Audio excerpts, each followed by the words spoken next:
Gautam neuro care brain stroke migraine fits brain and spine surgeries కి best neuro surgeon. ఏపీలో దొంగ ఓట్ల కేసులో దెబ్బ గట్టిగా తాకింది. అది ఏ స్థాయిలో తాకింది అంటే ఓ ఐఏఎస్ అధికారి కొలువుకు ఎసరు తెచ్చేలా తాకింది. ఆ ఐఏఎస్ ఎవరో కాదు, ప్రస్తుత అన్నమయ్య జిల్లా కలెక్టర్ గిరీష. 2021లో తిరుపతి లోక్సభ స్థానానికి జరిగిన ఉప ఎన్నికలో 30,000 దొంగ ఓట్లు నమోదయ్యాయని ఫిర్యాదులు వచ్చాయి.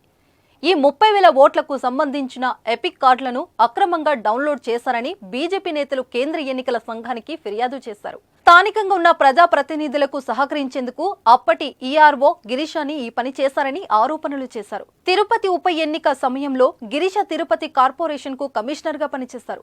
ఎపిక్ కార్డుల వ్యవహారంలో కేంద్ర ఎన్నికల సంఘం దర్యాప్తు జరిపింది. గిరీష చేసిన తప్పును గుర్తించిన ఎన్నికల సంఘం ఆయనపైనే వేటు వేసింది.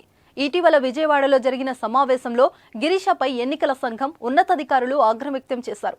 ఇప్పుడు తాజాగా ఆయన్ని సస్పెండ్ చేస్తూ ఉత్తర్వులు జారీ చేశారు. ఈ వ్యవహారంతో సంబంధం ఉన్న ఇతర అధికారులపైన కూడా చర్యలు తీసుకునే అవకాశాలున్నాయి. గిరీష ప్రస్తుతం అన్నమయ్య జిల్లాకు కలెక్టర్ గా పనిచేస్తున్నారు. గడిచిన 3 రోజులుగా గిరీష విధులకు హాజరు కావటం లేదు. దొంగ ఓట్లపైన ఏపీలో దుమారం కొనసాగుతున్నాయి.